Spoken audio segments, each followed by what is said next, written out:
Hello and welcome back to the Fulhamish YouTube channel. My name is Don Betts, and on today's video we're looking ahead to Saturday's big 6-pointer, another 6-pointer for us against West Brom at the Hawthorns. And joining me to look ahead to it is Luke Hatfield from the Express and Star. How you doing, mate?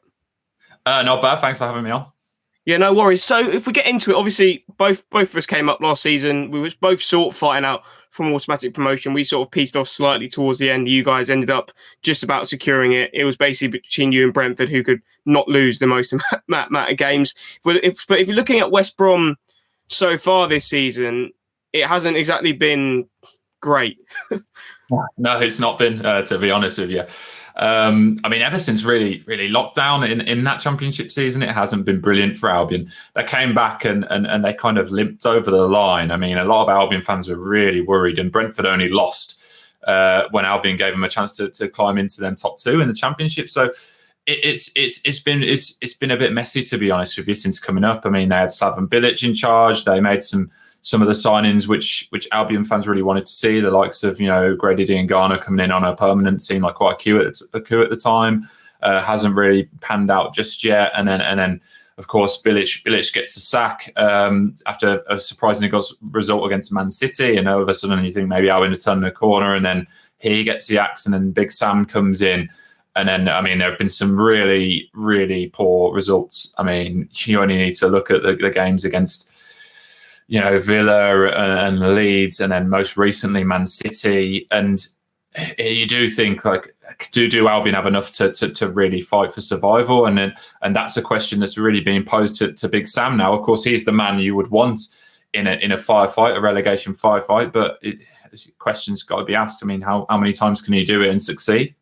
When it came to Bilic's sacking, was it something that, looking at West Brom, did it always seem something that was going to be inevitable with the way the transfer window panned out in the summer?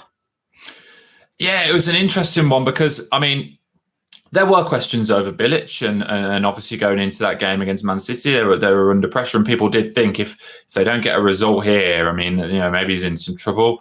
But then you saw the performance they put in, and the players were still fighting for him. I think that was the thing which most fans took from that game. And then, he was on the M6 back to the Black Country, and all of a sudden reports were popping out left, right, and centre saying all of a sudden his job's going down the toilet. And then it really was a little bit of a shock at the time. And in terms of the results, it wasn't great under Bilic. The football, he was still trying to play, expansive style of football, which we did see, particularly first half of the Championship last season. But yeah, there were issues behind the scenes as well, which is worth pointing out. They had a real tough time with their budget this summer, and they didn't bring in all the names that Bilic wanted. And those who did come in came in very, very late.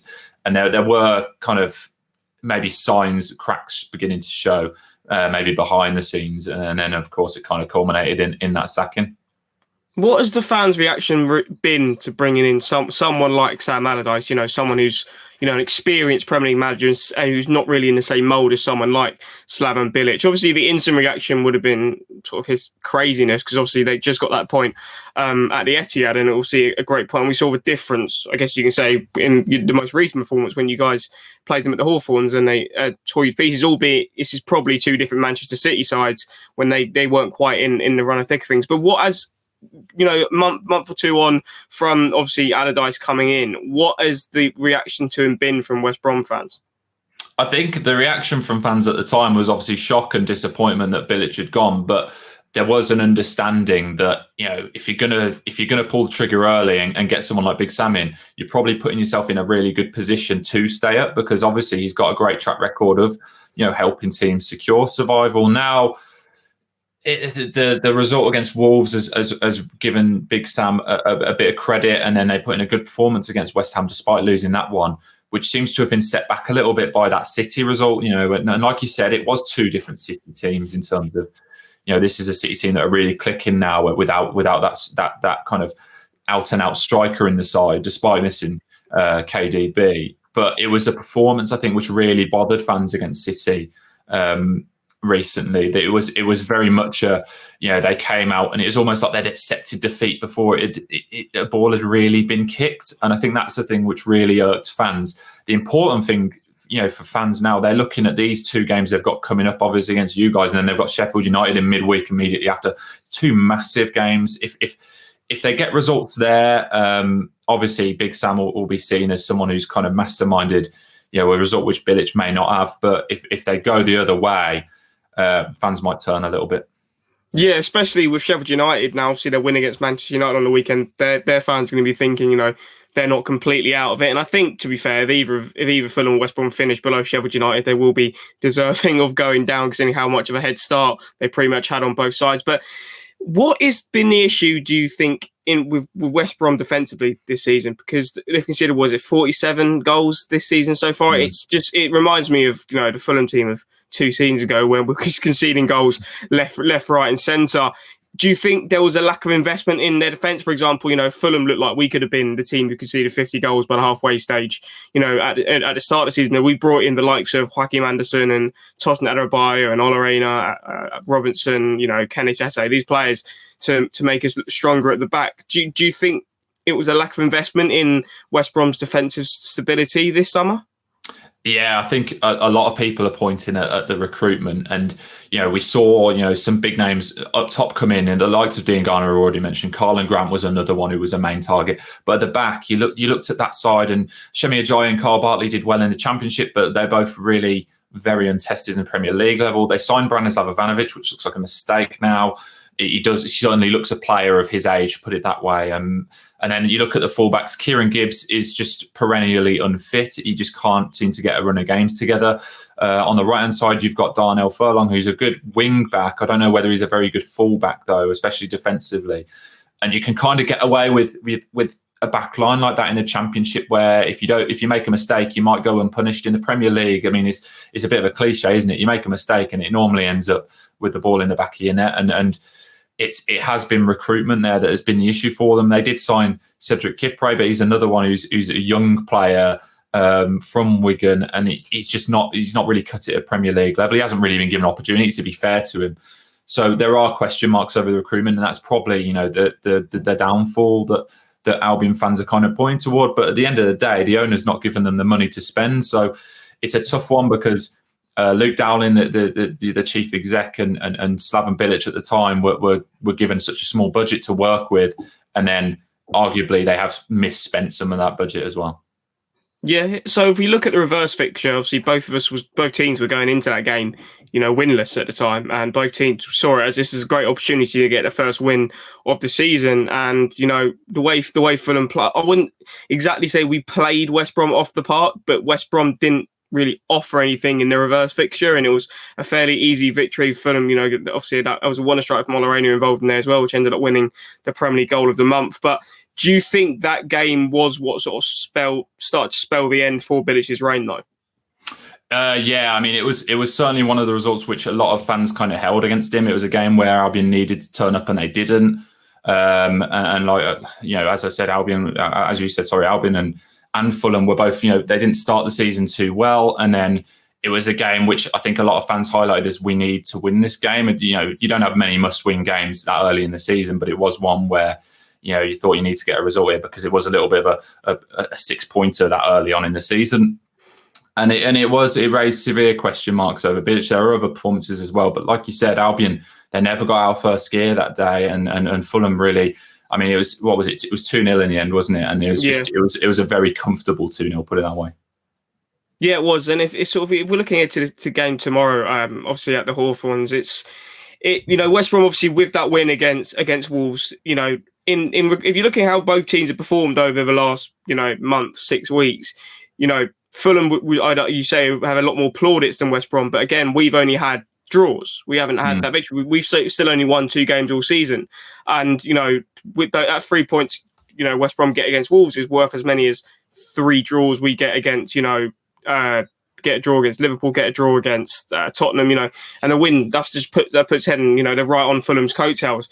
So do you think are West Brom confident going into this game against Fulham that they can get 3 points despite how they played against us last time? I'm not so sure if they're massively confident heading into the game. They certainly will go in wanting, trying to work a game plan and hope, and obviously hoping that it works out. And they will I mean, Big Sam will try and G his players up to get them confident for the game. And they will look at Fulham's position. They'll say, look, as you've pointed out, you're not winning games left, right, and centre. In terms of the football, I think it's passed the eye test a bit more since the start of the season. I think a lot of people have seen Fulham and saying, they're actually playing some decent stuff. They could end up, making sure they survive. But I think Big Sam will look at it and he'll say, look, if we can stay in this game, and I know they're playing at home, but they can stay in the game and then get a winner, that will certainly inspire confidence. The issue that Albion have, of course, is they're coming off of a 5-0 drubbing. And it depends how they kind of handle that bouncing back. Of course, it is against Man City, so you could argue that the players were kind of expecting that, but it was the manner of that performance which kind of raised eyebrows amongst the fan base. And Big Sam kind of held the players in the dressing room post match for about an hour or so, and by all accounts gave them a bit of a talking to after that. So hopefully he will have G'd them up and provided some confidence heading into that game.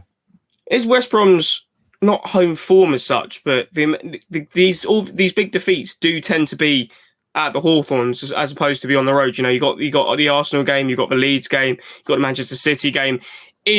And usually in a relegation battle, your home game is where you pinpoint where you're going to get your points to hopefully stay up. So and with that Manchester City defeat, obviously, do you think that West Brom are going to have to come on to Fulham, or do you think they will sit back and allow Fulham to dominate the ball and then try hit them on the counter-attack?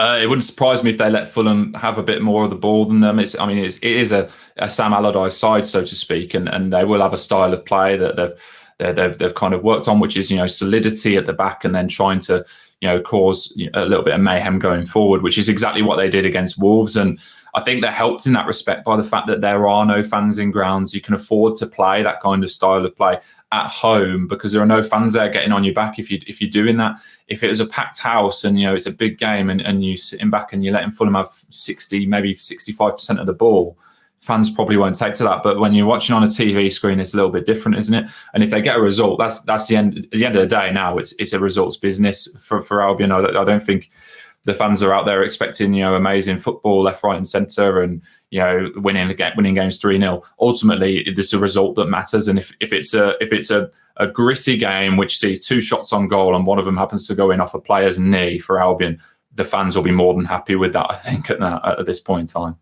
Yeah. So if we're looking at this Albion team under Sam Allardyce, what are obviously the amount of goals they conceded is a point that people will point to. But when it comes to actually how to score a lot of goals, what is the way teams are causing them the most issues? Is it, with a target man holding up the ball with someone like Mitrovic coming into it, or is our most effective player is going to be someone like Bobby Reid or Ivan Cavalier or obviously Ademola Lookman getting in behind this West Brom defence? Yeah, I think Lookman's one you've probably got to look toward. The Albion tend to struggle a little bit defensively when they've got players running at them, and if you've got multiple players, heading toward that back line, they can cause them problems. And the fullbacks have been a little bit of an issue. Like I said, Darnell Furlong, if they're playing a 4, like he can be a little bit suspect on the left hand side. Kieran Gibbs isn't in form either. The likes of Carl Bartley and Semi Ajayi have probably got the strongest partnership in central defence, but there are just so many question marks over Albion defensively at the moment. If you've got runners and you really are dominating possession, particularly in Albion's third, that's when you'll score goals. And ultimately, the task for Albion is making sure that they're solid and don't make any mistakes, because that's where they've been hurt. And they've been a little bit naive at times. Players been caught in possession on the edge of their own area. They can't afford to be doing that. If you keep doing that and keep conceding goals, you're not going to win many games. I mean, that's the issue they've got at the moment. They're conceding numerous goals and they don't look like scoring too many either. So they need to shore that up defensively, because that's what Big Sam's always kind of based his teams on. Shore up defensively, and then if you guaranteed a point if you don't concede, and that's where he'll base his mantra on, and that's what he'll be hoping he can get this Albion side doing. So if you're looking at the ways Fulham can be hurt by this West Brom side, we're not a team who's been conceding buckets loads of goals. Tosin Adarabioyo, Hakim Anderson, Olorina have made and obviously Alphonse Areola and Net they've been really strong goal. We only conceded 1 goal to Liverpool, 1 goal to Leicester. Look at Chelsea, they only just about squeezed a 1-0 win over us. Man United needed a 1 strike from Paul Pogba to get the victory against us. So how do you think West Brom are going to approach this game, and what sort of strengths do you think Allardyce is going to be looking to utilise in his squad?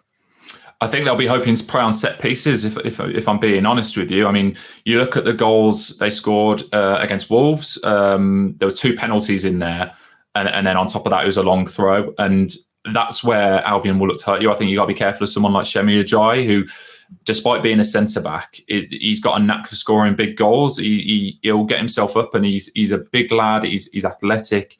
And he reads crosses really well. He can get his head or his foot or something on the ball. And I mean, a lot of the time he can cause a little bit of chaos in the penalty area. I think that's a key thing for Fulham is making sure you don't concede silly set pieces in around your own box. But if you do, making sure you know your stuff when you're dealing with them. Make sure you mark up properly, and because otherwise, all it takes is a ball falling in the penalty area. It can kind of bounce around a little bit, and they never know where it's going to end up.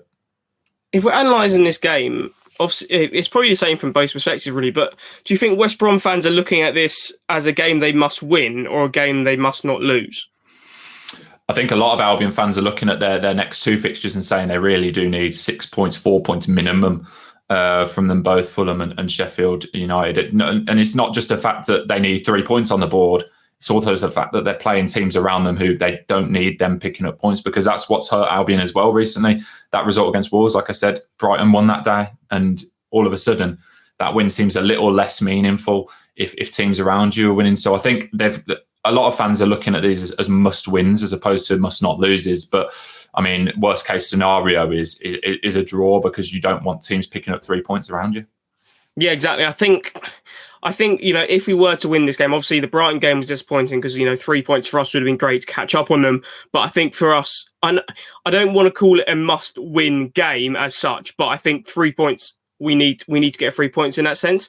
It's not like it's a be all end all, but I think 3 points would go a long way, because I think a lot of Fulham fans have been praising the way you've been playing, but at the end of the day, we've only won 2 games all season. So getting a win here, especially to get some breathing space between ourselves and West Brom, because obviously, with that win you guys had against Wolverhampton Wanderers, it's obviously bring you within a point or 2 of us. So if you're going to go for expected lineup, how do you think Allardyce is going to line the Baggies up tomorrow? So it'll be Sam Johnston in goal. I imagine Furlong will keep his place at right back. Centre backs, probably Bartley and Ajayi.